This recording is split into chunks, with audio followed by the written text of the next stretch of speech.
ఎట్టకీలకు Johnny master ని arrest చేయడం జరిగింది. లద్దాఖ్ షూటింగ్ లో ఉన్న ఆయన నెల్లూరుకి చేరుకునే సమయంలో బెంగళూరులో పోలీసులు అరెస్ట్ చేశారు. సుమారు 10 గంటల వ్యవధిలో ఆయనను విచారణ జరిపారు. జానీ మాస్టర్ గారి శ్రీమతిని కూడా విచారించారు.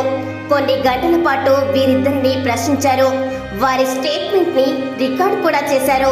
అయితే జానీ మాస్టర్ కుటుంబ సభ్యులు అలాగే ఆయన శ్రీమతి ఆయేషా అలియా సుమలత గారికి భయాందోళన కలిగించే విషయం ఏమిటంటే జానీ మాస్టర్ ని ఎక్కడ విచారిస్తున్నారో తెలియడం లేదు.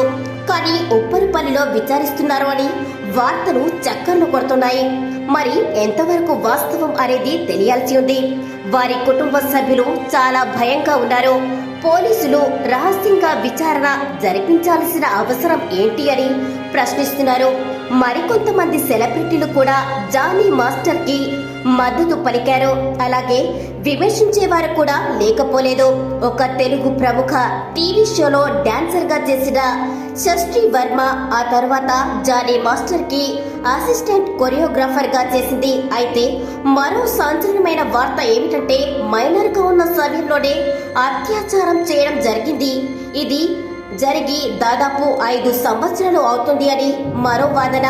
వివిధ సెక్షన్ల కింద ఎఫ్ఐఆర్ నమోదు చేసి విచారణ జరిపారు నార్సింగి పోలీసులు. అయితే జానీ మాస్టర్ ని విచారణ జరిపిన తర్వాత ఆయనకు రిమాండ్ విధించారు. ఈ విషయం కాస్త జానీ మాస్టర్ కి ఆయన కుటుంబ సభ్యులు అందరికీ బాధాకరం అని చెప్పాలి. జానీ మాస్టర్ అరెస్ట్ తెలుగు సినీ పరిశ్రమకి పెద్ద తలనొప్పిగా మారిందని చెప్పాలి. తెలుగు సినీ పరిశ్రమలో పెద్ద హీరోలు ఎవరూ స్పందించకపోవడం దేనికి సంకేతమని ప్రశ్నలుగా మిగిలిపోయాయి. మరోపక్క రాజకీయంగా కూడా పెద్ద దుమారం రేపింది. జనసేన మెంబర్గా ఉన్న జానీ మాస్టర్ ని సస్పెండ్ చేశారు. కానీ జనసేన కీలక నేతగా ఉన్న నాగబాబు గారు ఎవరికి మద్దతు ఇచ్చారు అనేది అర్థం కావడం లేదు. మరో సంచలన వివాదం ఏంటంటే మెగా వర్సెస్ అల్లు వార్ ఇంకా కంటిన్యూ అవుతుంది. జానీ మాస్టర్ విషయంలో మెగా ఫ్యాన్స్ మద్దతు పలికారు. కానీ అల్లు ఫ్యాన్స్ మాత్రం బాధితురాలి వైపు ఉన్నారు. ఈ వివాదం కాస్త ఎటుపోతుందో తెలియని పరిస్థితి. జానీ మాస్టర్ వివాదం కాస్త మెగా వర్సెస్ అల్లుగా మారిపోయింది.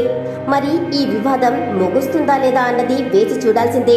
మరిన్ని వీడియోస్ కోసం GV news Telugu YouTube channel ని లైక్, షేర్ అండ్ సబ్స్క్రైబ్ చేయండి.